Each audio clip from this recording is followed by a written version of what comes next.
Philip, I've known for a long time that you are a leader in the panpsychist revolution, and I've followed that, and I've been surprised, maybe you're as well surprised, to find recently you have characterized yourself as moving towards a heretical Christianity. And you know, I know that's serious. At first I wasn't sure. And so I want to understand what that means and how that affects the fundamental ontology of your panpsychism. Yeah. You know, I think so many philosophers in the West are stuck in this rigid dichotomy that either you believe in the God of very traditional theism, or you're a Richard Dawkins atheist. You know, it's like, whose side are you on? Richard Dawkins or the Pope? Make your mind up. And I've just slowly come to think that both of these teams have something right and something wrong. So traditional theism struggles to explain the terrible suffering we find in the universe, in the world. Traditional theism struggles to explain the terrible suffering we find in the world. Why would a loving God who can do anything choose to bring us into existence with such a long-winded, horrific process like natural selection? On the other hand, I think there are things traditional atheism struggles to explain. For example, the fine-tuning of physics for life, the discovery of recent decades that many numbers in physics are, against incredible odds, just right for the possibility of life. So I think, you know, we're in a situation where theists tie themselves up in knots trying to deal with suffering, atheists tie themselves up in knots trying to deal with fine-tuning, whereas I think there are middle way options, actually, which can deal with both of these data points. So I've become increasingly attracted to the hypothesis of a God of limited power, a God who's made the best universe they can, right?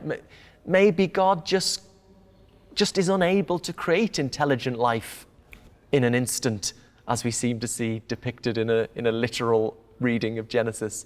Maybe the only way God can create intelligent life is by creating a universe with the right physics that will eventually evolve life. And God's like, I know it's going to be messy, I'm sorry, it was this or nothing. So I think this hypothesis can deal with the fine-tuning, explain the fine-tuning in terms of God's purposes for the universe, but also explain the suffering in terms of God's limitations. You have your cake and eat it. So I really think something like that is where the evidence is pointing. I can follow that. How about the step to Christianity? Because that's a big step. The step to God is a big step, and the step from God to Christianity is a big step, because you have many options for God that doesn't involve the assumption of Christian doctrine. Absolutely. This has been a long journey. So the first step was the God of limited powers. Okay. And this led to my book, modestly titled, Why? The Purpose of the Universe. And that was really pitched as a middle way between traditional religion and traditional atheism. I was just assuming that Judaism, Christianity, Islam were incompatible with a God of limited power. But after a process of wide reading and talking to many different kinds of Christian thinker, I've come to think that there is a mildly heretical form of Christianity that actually fits really well with the God of limited powers hypothesis. So this is what some call participatory Christianity. So the idea is that the ultimate goal of existence is for God and the universe to come into a state of deep unity, an intimate organic connection. This might be what Jesus was hinting at with the analogy of the vine and its branches. If you think of the relationship between a vine and its branches, that's an intimate organic connection.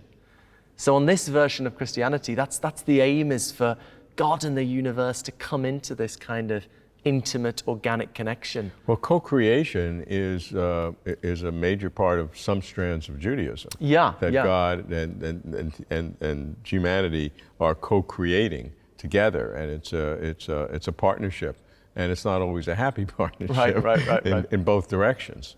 And so, you know, that is natural.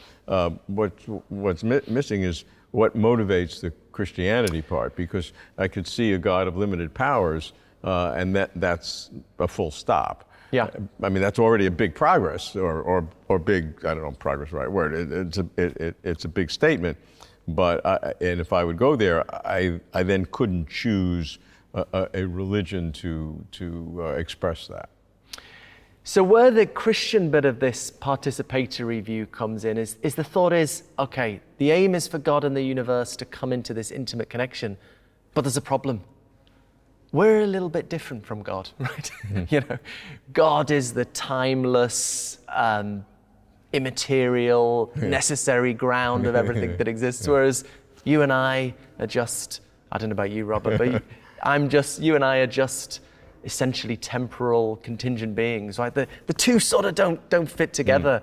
Robin Collins has this wonderful metaphor. It's like trying to graft a branch onto a horse, right? The two just too different. So what's the solution to that? Well, the solution is that God becomes a bit more like us, takes on a physical nature, shares in our form of existence so that we can share in God's form of existence, and that this somehow closes the gap between God and the universe and allows them to enter into this state of intimate unity. I just want to add that I'm very uncertain about all this. I think there's really good evidence for a God of limited powers, but the move to Christianity, I'm very uncertain about. I suppose I've reached a point where I think it's a credible possibility, because I think it fits so well with a God of limited powers. But actually, I think that's all that's required for faith, right? I don't think faith is about certainty. For me, ultimately, faith is about trust.